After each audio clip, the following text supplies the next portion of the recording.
Hoje eu gostaria de meditar com vocês sobre qual é o seu Apocalipse.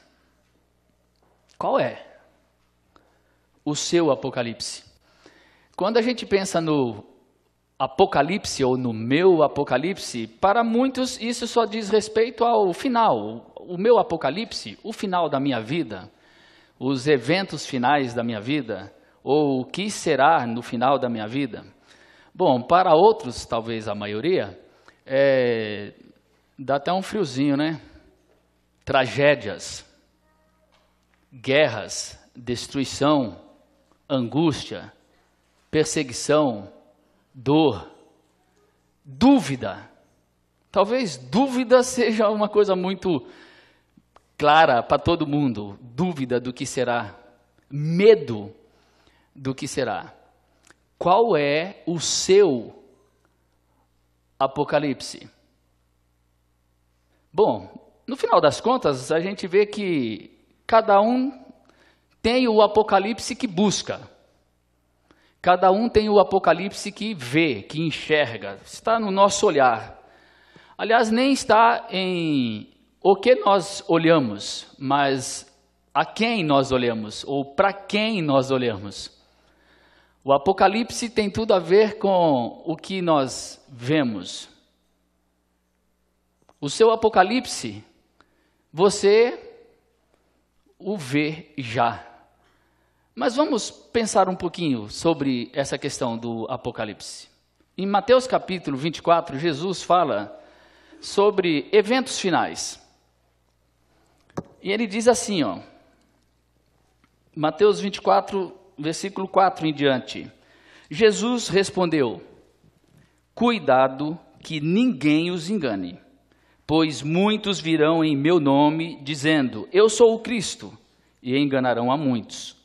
Vocês ouvirão falar de guerras, rumores de guerras, mas não tenham medo. É necessário que tais coisas aconteçam, mas ainda não é o fim. Nação se levantará contra nação, e reino contra reino. Haverá fomes e terremotos em vários lugares. Tudo isso será o início das dores. Só o início. Guerras, rumores de guerras, fomes e terremotos. E isso é só o início. Então eles os entregarão para serem perseguidos e condenados à morte. Vocês serão odiados por todas as nações por minha causa. Naquele tempo, muitos ficarão escandalizados, trairão e odiarão uns aos outros. E numerosos falsos profetas surgirão e enganarão a muitos. Devido ao aumento da maldade, então temos aí mais um item, aumento da maldade, o amor de muitos esfriará.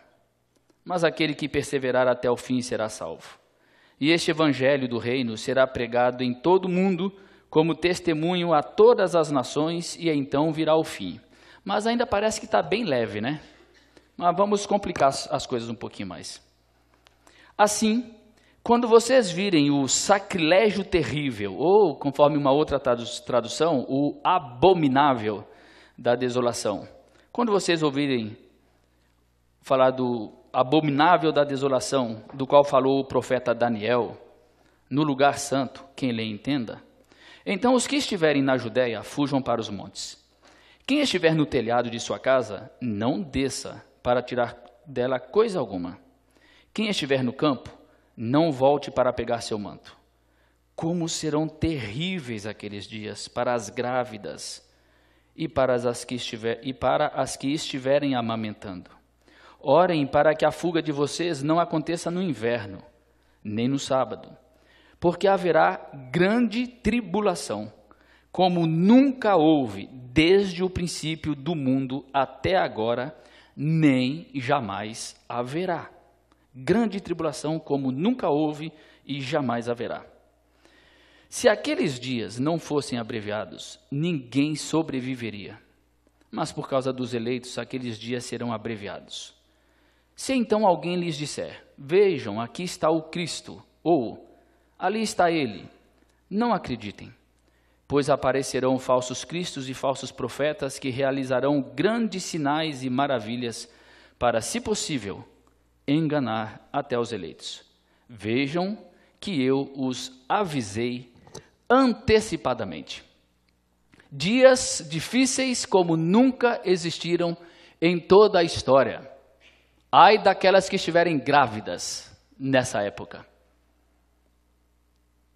Serão dias tão terríveis que, se não fossem abreviados, ninguém suportaria tal apocalipse. Agora, de verdade mesmo, eu duvido que tenha alguém aqui preocupado com estes eventos aqui dos quais Jesus está falando.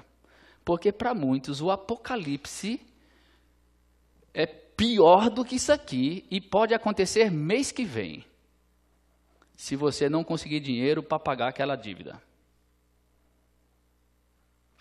Parece que a nossa preocupação é muito mais imediata do que pensar em possíveis eventos catastróficos do final.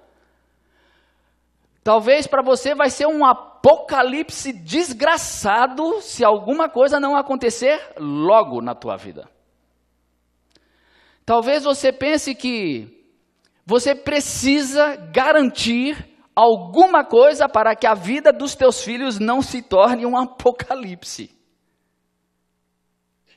O que é que você pode fazer para garantir que a tua vida, a vida dos teus filhos, talvez você pense até na vida dos netos, não se transforme numa catástrofe, não se transforme numa perda, não se transforme numa destruição, não se transforme em angústia, não se transforme em perda, não se transforme em algo que você preferiria não estar vivo para ver. Eu acredito que nenhum de nós para pensar ou se preocupar com possíveis apocalipses como esse que Jesus acaba de relatar aqui, porque nós temos outras preocupações muito mais sérias para nós, que nós não estamos nem aí com essas aqui. Ok, mas uma coisa é certa, nós precisamos perceber que a vida não está se tornando mais fácil. Por mais que a vida esteja sendo facilitada, no que diz respeito a toda a tecnologia que nós temos em mãos, que facilita tanta coisa em nossa existência, a vida está ficando mais difícil. As relações estão ficando muito mais complicadas. A economia do mundo está se complicando e cada vez mais difícil você ter os recursos necessários. Porque hoje o recurso necessário é muito para você ter pouco. Antigamente, o milionário era quem tinha conseguido juntar pelo menos 1 milhão. Não, de verdade, quem juntou 1 milhão não é milionário hoje. É só milionário pelo nome do milhão. Mas, meu amigo, 1 milhão não compra uma casa aqui em Brasília, dependendo de onde você quiser comprar. Ninguém é rico com 1 milhão. E você acha que vai ficar mais fácil? Não, vai ficar muito mais difícil. Vai ficar mais fácil para os seus filhos? Não, não vai ficar mais fácil para os seus filhos. Vai ficar muito mais difícil para eles. Sua filhinha que está no colo aí, a vida vai ser muito mais difícil. Se você trabalha hoje 12 horas, ela vai trabalhar 24 para conseguir a mesma coisa. E as dores serão maiores. As angústias serão maiores. Os dilemas serão maiores. A insegurança, muito maior. O planeta? Não sabemos o que será do planeta. Coisa boa é que não vai ser. Então vamos fazer o seguinte. Vamos dar uma olhadinha. Já que estamos falando de Apocalipse, vamos dar uma olhadinha no Apocalipse. Então, por exemplo, no capítulo 6 do Apocalipse, ele fala de como que as relações humanas, econômicas, seriam destruídas com o passar do tempo. Como que comprar vai ficar mais difícil? Como que o ódio, a guerra, como que todas as relações humanas vão se deteriorando, a tal ponto que viver se tornará uma angústia. É mais ou menos isso que aparece no capítulo 6. Mas aí você segue um pouquinho mais para frente aqui no Apocalipse, e aí você chega, por exemplo, no capítulo 9, e olha só o que diz aqui no capítulo 9 de Apocalipse. O sol e o céu escureceram com a fumaça que saía do abismo. Da fumaça saíram gafanhotos que vieram sobre a terra, e lhes foi dado o poder como dos escorpiões da terra. Gafanhoto com poder de escorpião. Isso já não é legal. Eles receberam ordens para não causar dano nem à relva da terra, nem a qualquer planta ou árvore, mas apenas àqueles que não tinham o selo de Deus na testa.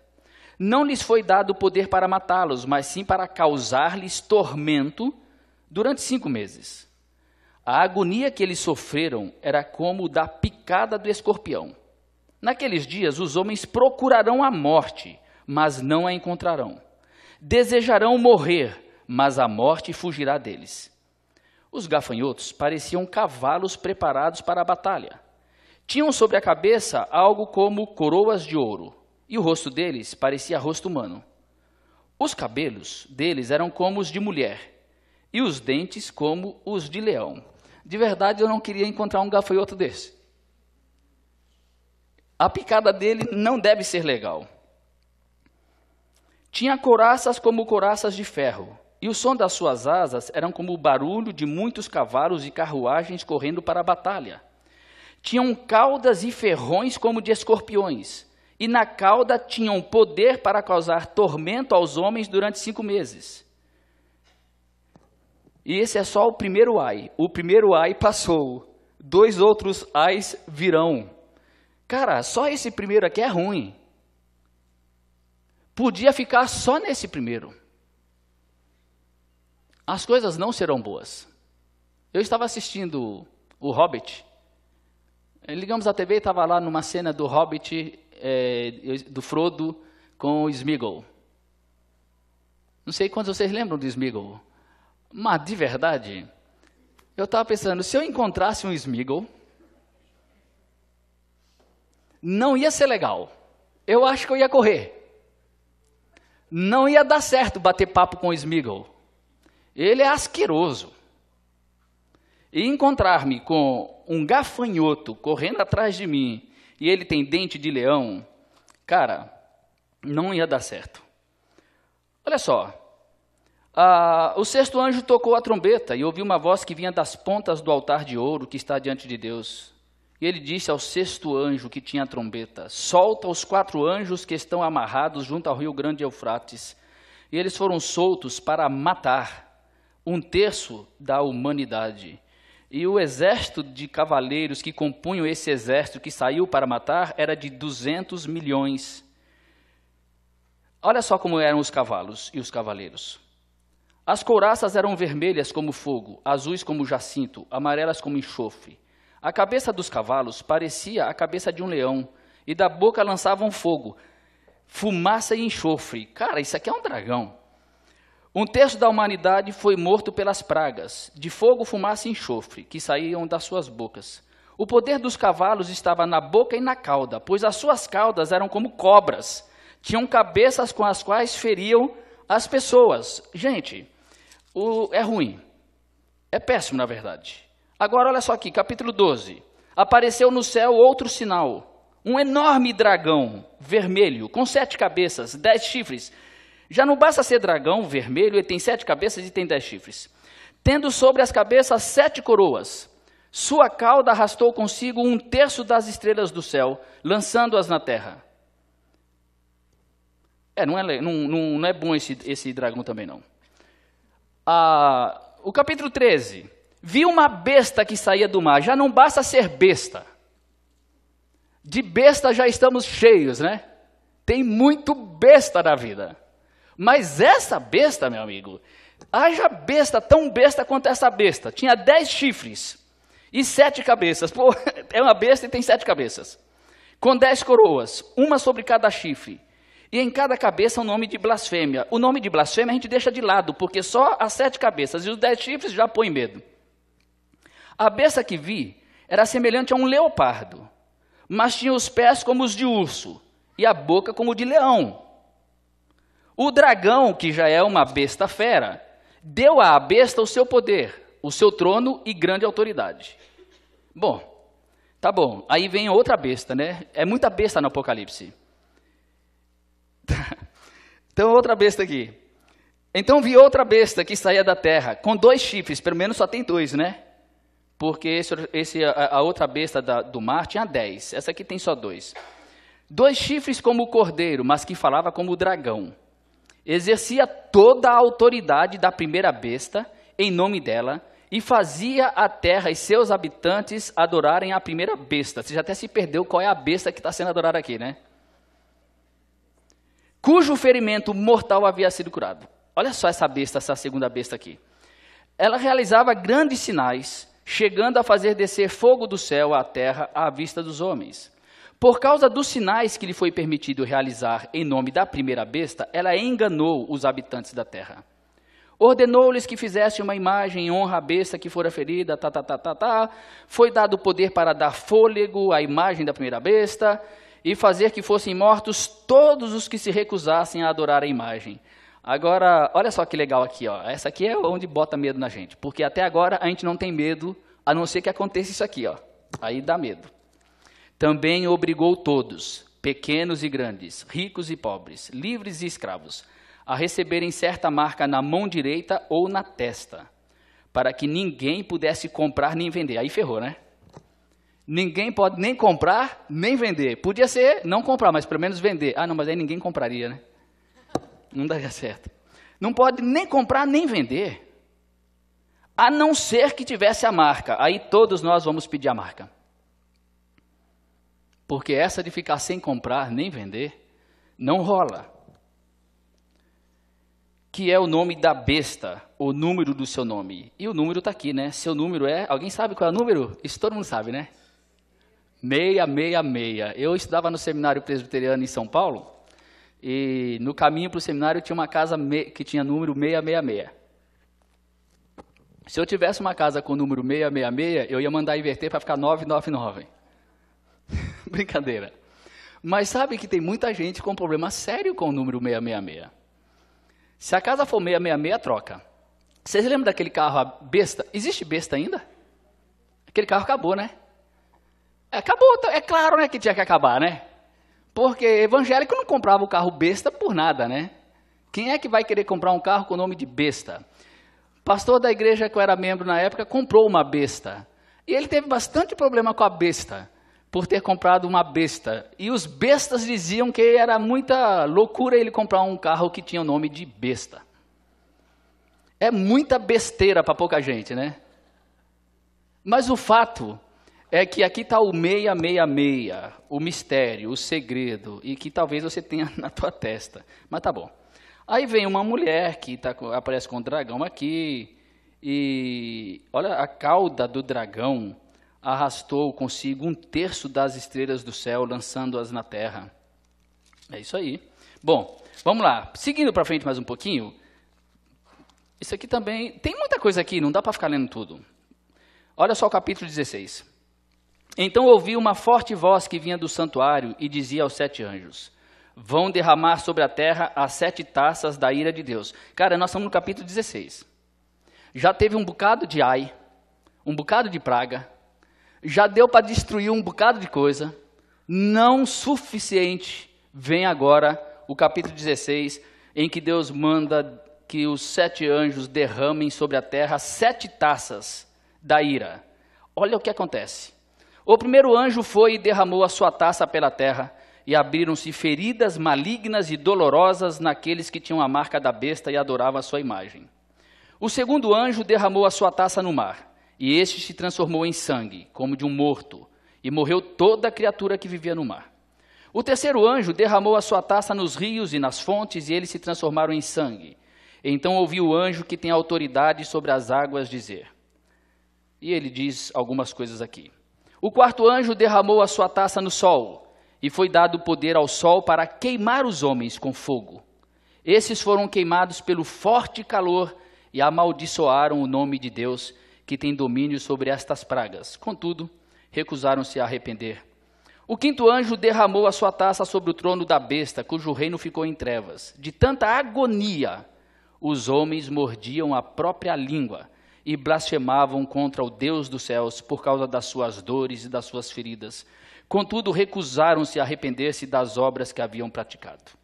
O sexto anjo derramou a sua taça sobre o grande rio Eufrates, e secaram-se as suas águas para que fosse preparado o caminho para os reis que vêm do Oriente. E aí você vai ver depois, no capítulo 17, a mulher montada na besta, a grande Babilônia, que vai pela terra destruindo e matando, acabando com tudo. Qual é o teu apocalipse? É o apocalipse da besta? O apocalipse dos gafanhotos com dentes de leão? É o apocalipse do dragão? É o apocalipse do medo, das chagas, da destruição, da dor, da angústia, da falta de paz? Qual é o teu apocalipse?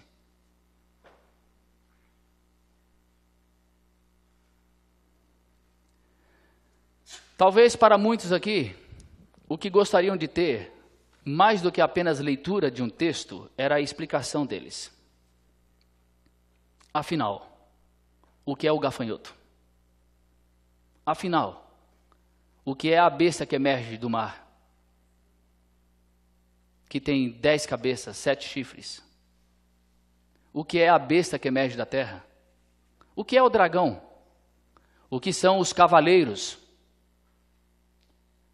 O que é a grande Babilônia? O que é este número 666? E o que é que significa ser marcado pela besta e não poder comprar nem vender? Talvez o que nós todos gostaríamos de ter são explicações mais claras a respeito dos eventos futuros, para que nós pudéssemos nos preparar para eles. Pelo mínimo que se possa preparar. Sabemos que o mundo vai caminhando para angústias muito maiores, que a natureza está sendo destruída. A passos rápidos, nós vamos simplesmente destruindo aquilo que nos dá vida. E o que nós queremos e desejaríamos era ter respostas.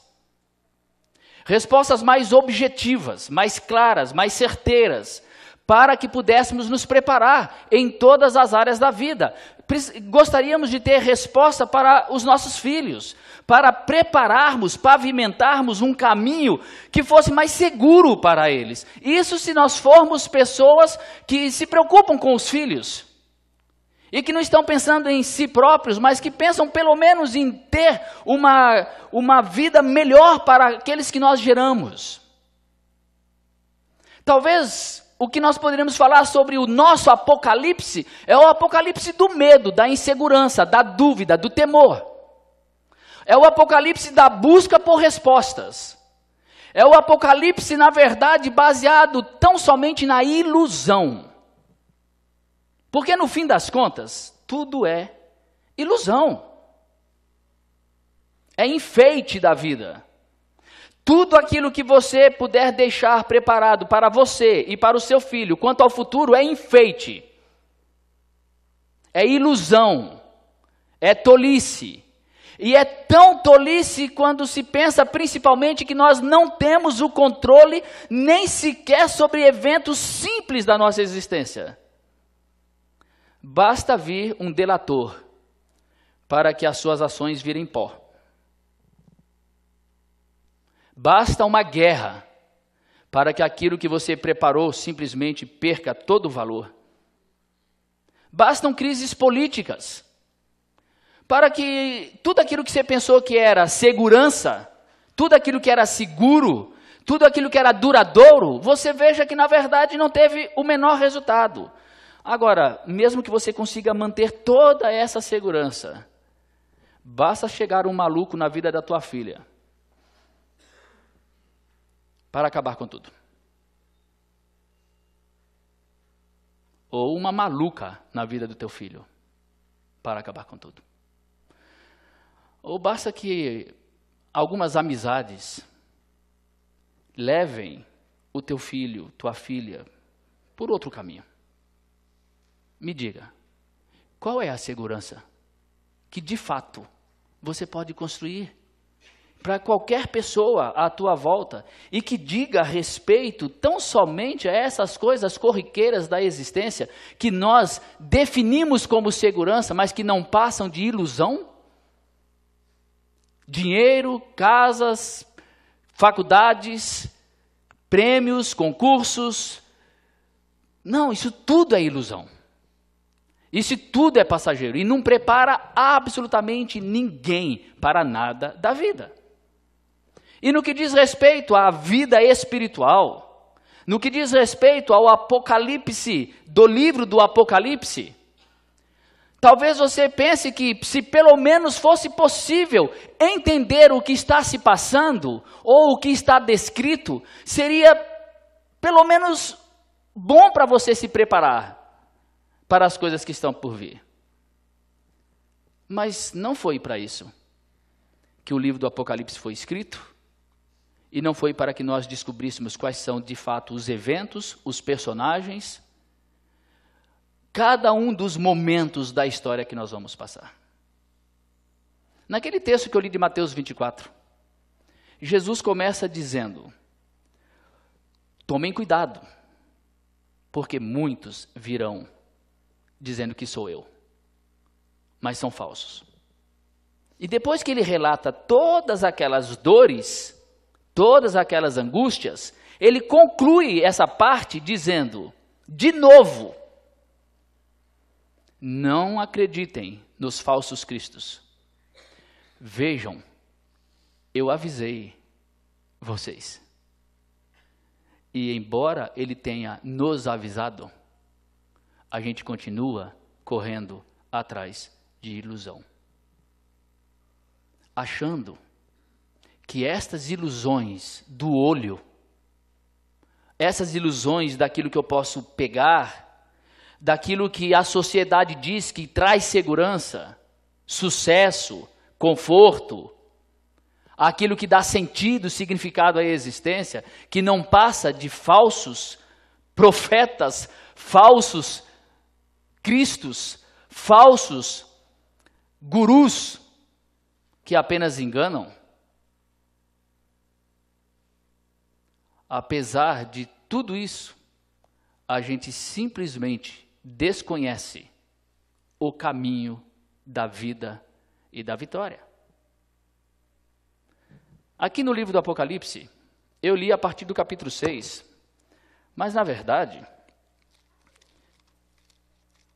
eu tinha que ler do capítulo 1, versículo 17. Quando o vi, e aqui ele se refere a Cristo, quando eu o vi, caí aos seus pés como morto. Então ele colocou sua mão direita sobre mim e disse: não tenha medo. Eu sou o primeiro e o último. Eu sou aquele que vive. Estive morto, mas agora estou vivo para todo sempre, e tenho as chaves da morte e do Hades. Eu tenho a chave da morte. Não tenha medo.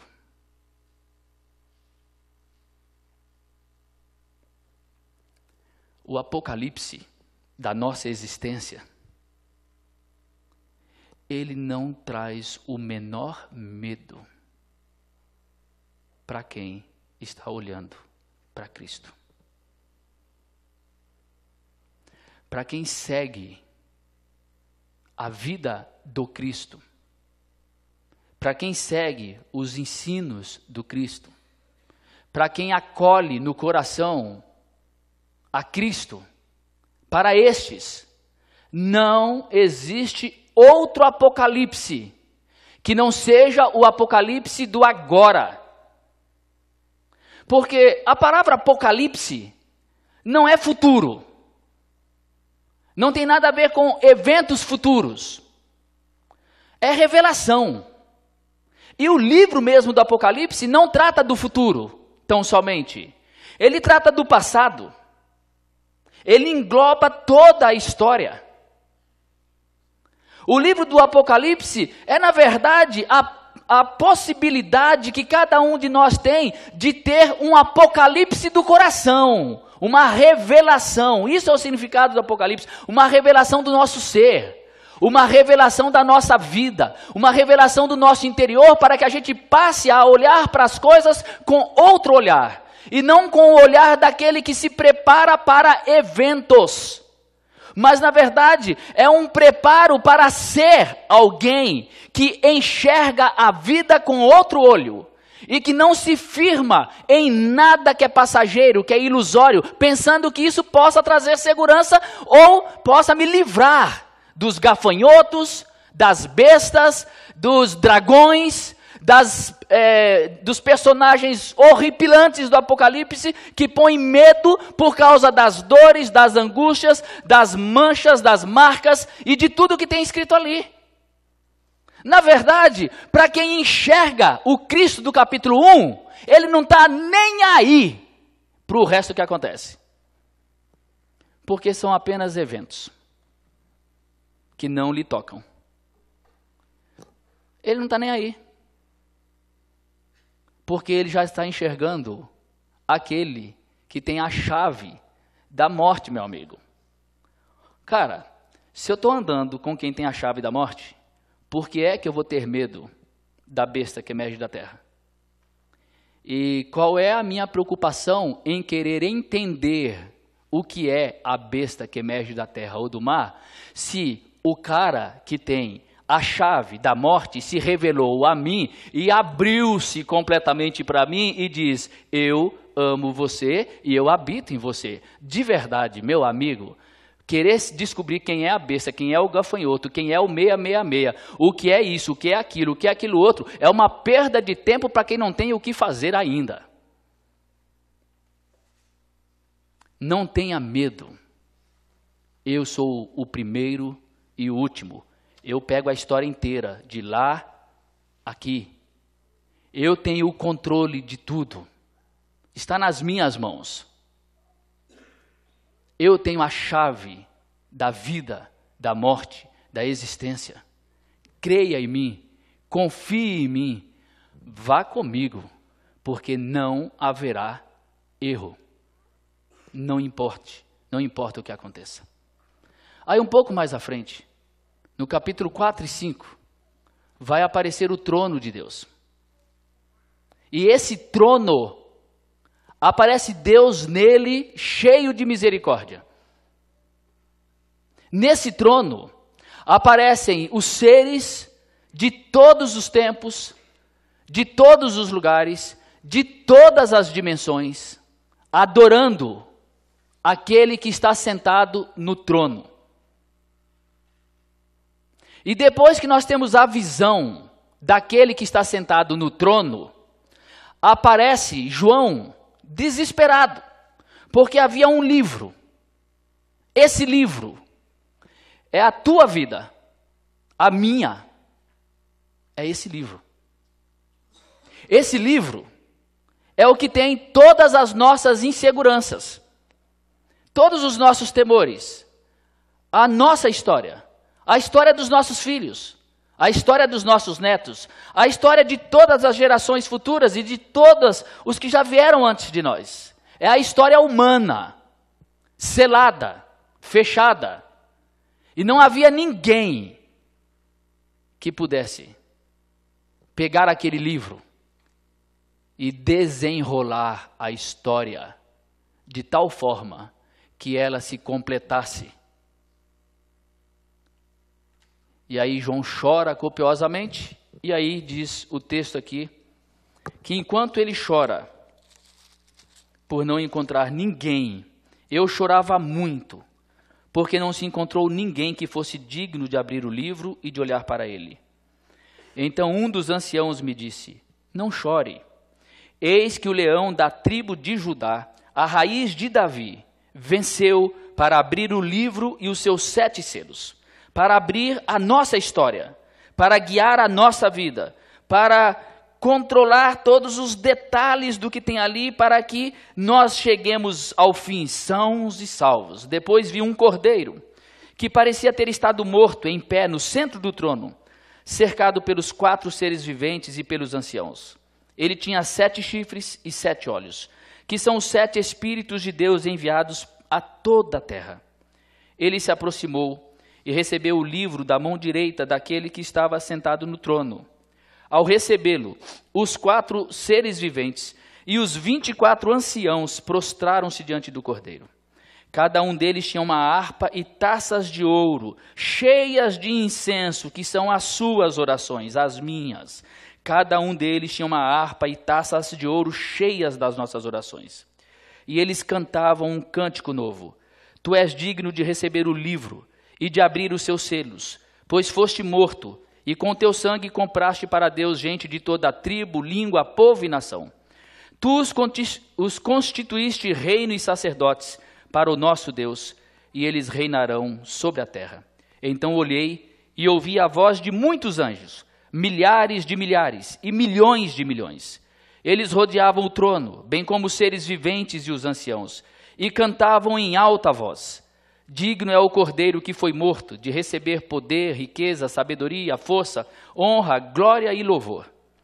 Depois ouvi todas as criaturas existentes no céu, na terra, debaixo da terra e no mar, e tudo o que neles há, que diziam: àquele que está sentado no trono e ao cordeiro, seja o louvor, a honra, a glória e o poder para todo sempre. Os 4 seres viventes disseram: amém. E os anciãos prostraram-se e o adoraram. Observei quando o cordeiro abriu o primeiro dos 7 selos.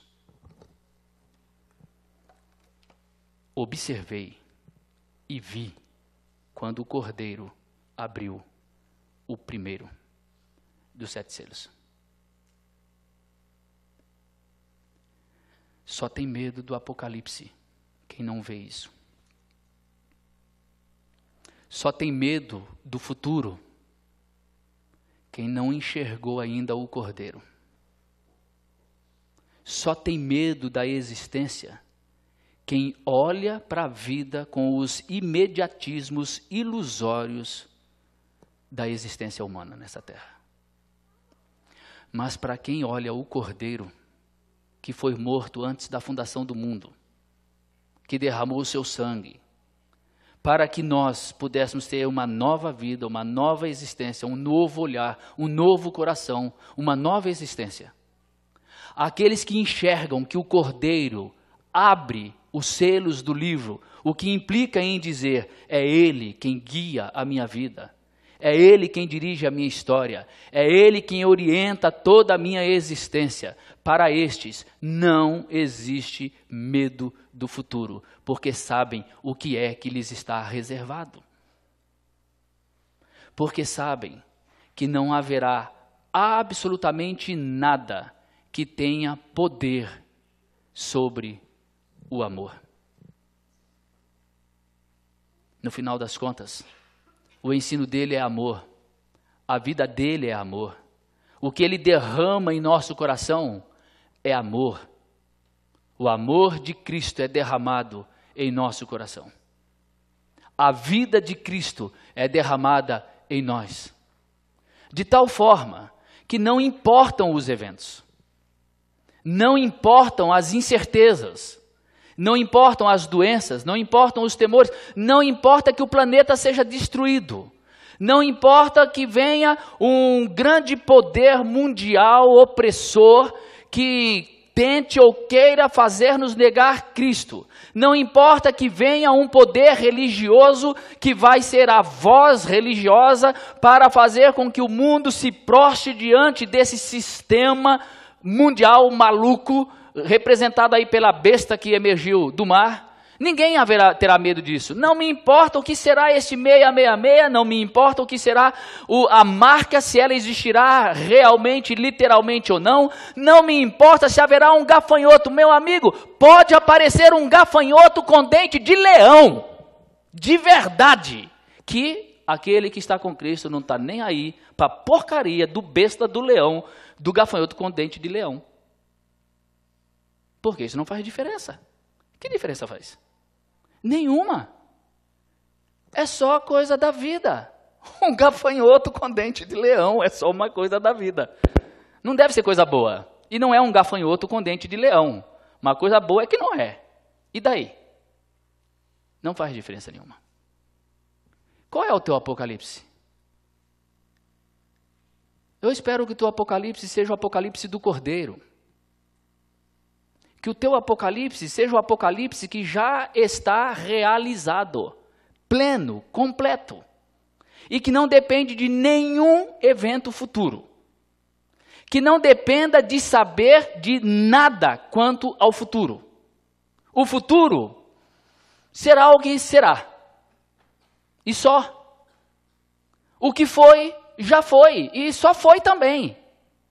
E isso faz qual diferença? Nenhuma. São coisas da vida. Para concluir, eu quando adolescente, eu trabalhava numa empresa e eu peguei um ônibus super lotado. Foi, eu acho que o ônibus mais lotado que eu já peguei. Ele era mesmo uma latinha de sardinha de seres humanos. Eu tinha que descer no ponto seguinte. E lá em São Paulo, na época, aliás, eu não sei como que são os ônibus aqui nesse sentido, mas a catraca ficava no fundo do ônibus. Você entrava pela porta de trás e a catraca estava logo em seguida. Eu ia descer no ponto seguinte e eu estava ainda na catraca. Eu já tinha decidido que eu não desceria no ponto seguinte, porque eu não estava afim de enfrentar a multidão à minha frente. E era bastante gente, não dava para ver lá na frente. Era só corpos, como numa lata de sardinha. E aí chegou uma mulher atrás de mim. E ela disse, dá licença. Como assim dá licença? Eu estava exatamente na catraca ali, aquele quadradinho ali, né? Estava ali, não tinha como ir para frente. Tinha alguém do outro lado da catraca. Não dava para virar a catraca. E ela, eu preciso passar. Falei, minha senhora, não tem como passar. Olha como que está. Eu vou descer no próximo ponto. Falei, eu também ia descer no próximo ponto. Vamos fazer o seguinte, eu também ia descer no próximo, vamos aguardar um pouquinho, a gente desce mais para frente e volta. Não que eu vou descer agora.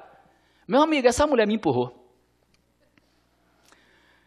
Ela me empurrou e eu era muito magrinho. Não é que ela não era obesa, eu é que era um palito. Não era? Não, meu amigo. Oxe, eu não tenho coragem de mostrar foto minha, não. Quando mostram, eu dou um jeito de rasgar. Mas eu era um palitinho. Aí, essa mulher me empurrou, cara. Mas ela me empurrou legal. E ela saiu empurrando todo mundo, né? Adivinha? Eu fui atrás dela. Não encostei em ninguém. E desci no meu ponto. No seguinte. Olha, quais são os problemas e multidões que estão na tua frente? Cara, vai atrás da mulher. Pode seguir na cola de Cristo. Eu fico ali assim, ó, escondidinho na cola de Cristo. Aí chega o anticristo. Cara, tô nem aí, meu amigo, eu tô aqui com Cristo. Quem é o anticristo? Não faço a menor ideia. Não tô nem a fim de saber também quem é. Ei, e o gafanhoto, viu? O gafanhoto, aquele lá do Apocalipse. Cara, não tô ligado nesses negócios. Eu não quero saber o que é gafanhoto. Eu tô com Cristo. Aqui, ó, grudadão nele aqui, ó. Tô grudado na cola dele. Seguro nas vestes dele e onde ele for, tô indo atrás, meu amigo. Porque uma coisa eu tenho certeza, ele tem a chave da morte. Então, meu amigo, o que é o diabo para Cristo? É nada, cara. Eu vou ficar preocupado com o diabo? Não. Eu vou ficar preocupado em saber, meu Deus do céu, quando a besta chegar, e a tribulação, a grande tribulação, vai ser horrível a grande tribulação. Meus filhos, meus netos, como é que vai ser que eles vão passar? Não, gente, ó, fiquem quietos, não tenham medo. grudem em Jesus, que vocês descem no ponto certo. Não tem como errar o ponto e não passa dele. Vai no lugar certo, meu amigo, porque ele abre, caminho. Simplesmente ele abre caminho. E antes que alguém aqui, que eu acredito que não, mas antes que alguém aqui, na TV, me entenda errado, eu estou falando de outros caminhos. Eu não estou falando que ele abre caminho tirando os seus problemas. Ele não abre caminho te dando prosperidade. Ele não abre, não. Ele abre caminho derramando amor no teu coração. Tu quer amor? É isso que ele dá. E é isso que faz a diferença na vida. Ele derrama bondade, ele derrama compaixão, ele derrama misericórdia. Ele derrama no coração uma nova vida, uma nova visão, uma nova perspectiva para a existência. Ele derrama na vida um novo jeito de ser. Um novo coração completamente transformado. É isso que você quer? É isso que ele dá. O resto é balela de religião, de gente que quer vender fé. Agora, para quem quer simplesmente viver uma vida segura, é melhor olhar para aquele do Apocalipse 1 e do Apocalipse 5. Olhe para aquele que tem um olhar como um raio de sol. E deixe que esse olhar, como raio de sol, revele o teu coração, o meu coração. Para que esse raio de sol, que é o olhar desse ser do capítulo 1, retire do nosso coração as ilusões. Para que ele ilumine as trevas. Para que ele faça com que nós sejamos revelados plenamente a nós mesmos.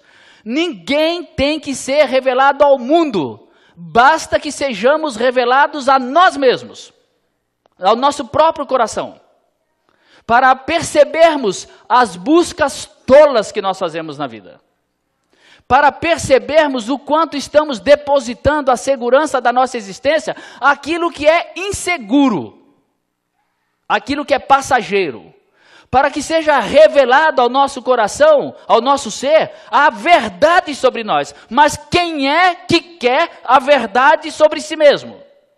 Nós queremos a verdade sobre o anticristo, nós queremos a verdade sobre os eventos futuros, nós queremos a verdade sobre tudo nessa existência para nos prepararmos para depois. Quanto é que a gente não pagaria se alguém nos dissesse aqui quais seriam as ações da Bolsa que vão subir muito nos próximos 10 anos? Com certeza total, sem erro. Quantos de nós aqui pagariam quanto se alguém nos revelasse qual será o próximo movimento na tecnologia, para que você se antecipasse e fosse você o criador da nova tecnologia que vai surgir e ficasse multibilionário com a venda dessa tecnologia que você soube antecipadamente dela? Quantos não pagariam por isso? Quantos de nós aqui não pagaria caro por um congresso onde um grande especialista viesse nos falar sobre qual é o caminho dos negócios mais rentáveis do planeta nas próximas décadas? Nós queremos saber o futuro, mas temos medo de olhar no espelho. Nós temos medo de encontrar-nos conosco mesmo. Mas o encontro com Jesus é este encontro. É este encontro do Jesus do capítulo 1. Com olho como um raio para penetrar e enxergar e fazer-nos ver e espantar as trevas, tirar tudo aquilo que é ilusão e fazer-nos olhar-nos com realidade do nosso ser. Mas é preciso o encontro com o Jesus do capítulo 5 também, do Apocalipse. Este Apocalipse do capítulo 5 é o apocalipse da salvação, da libertação, da transformação. É do estar completamente desnudo, com a sua história colocada na mão dele. Aqui está a minha história. Aqui está o meu livro. Abra os selos. É da vida completamente prostrada diante dele, porque é isso que acontece no capítulo 5. Todos os seres se prostram diante dele. E aqui no capítulo 5, como também no 4, todos aqueles seres representam toda a humanidade, de todos os tempos, a natureza criada. Todos os seres se prostram diante dele.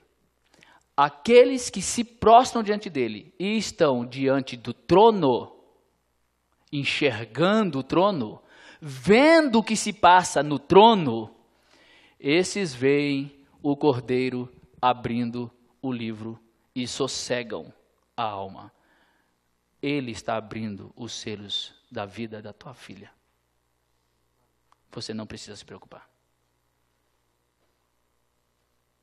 Nós não precisamos tentar construir vida para os nossos filhos. Só precisamos dar amor a eles.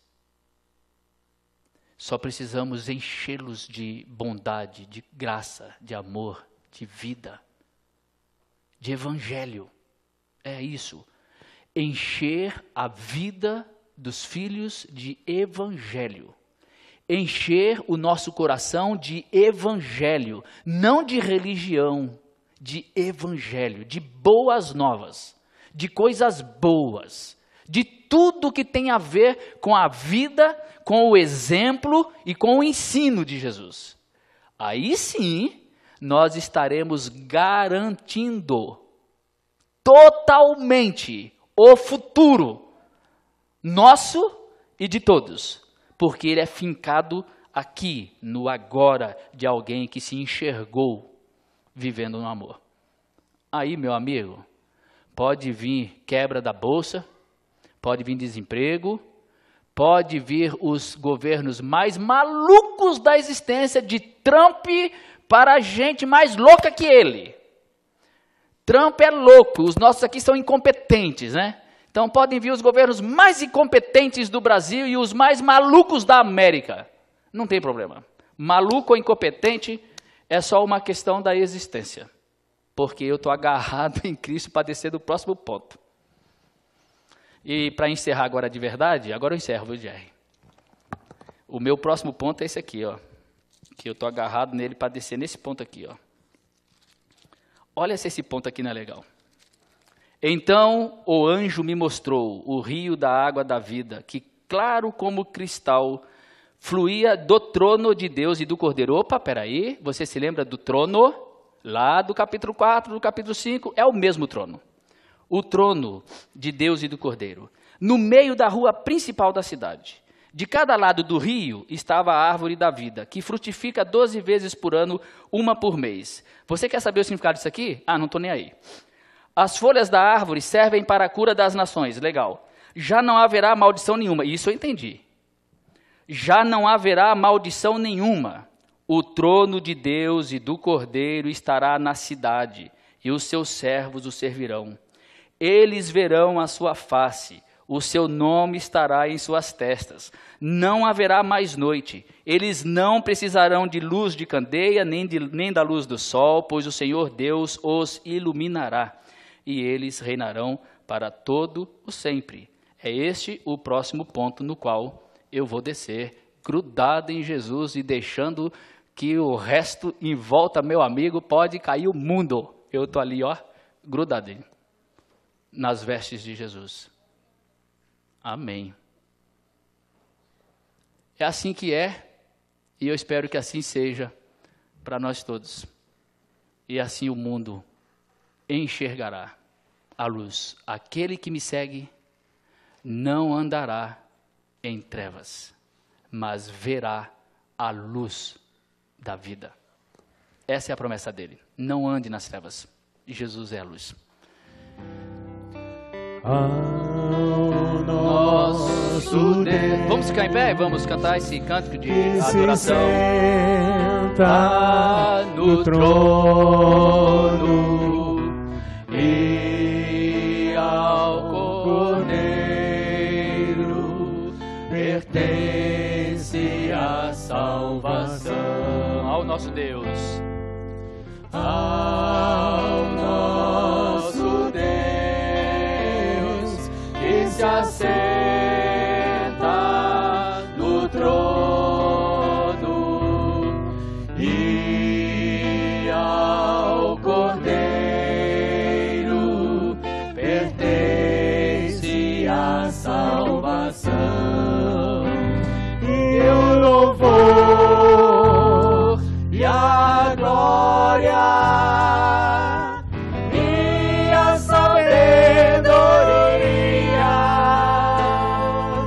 e as ações de graças e a honra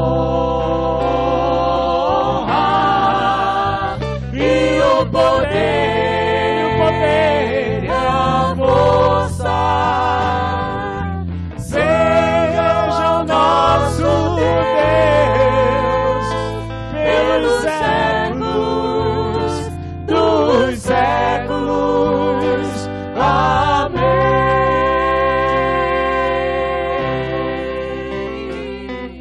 E agora, meu querido irmão, que a graça do nosso Senhor e Salvador Jesus Cristo, o Cordeiro de Deus, e que o amor de Deus, o nosso Pai, a comunhão, as consolações do Espírito Santo estejam sobre a sua vida, estejam sobre todos os que amam a Cristo hoje e para sempre. Amém. Amém.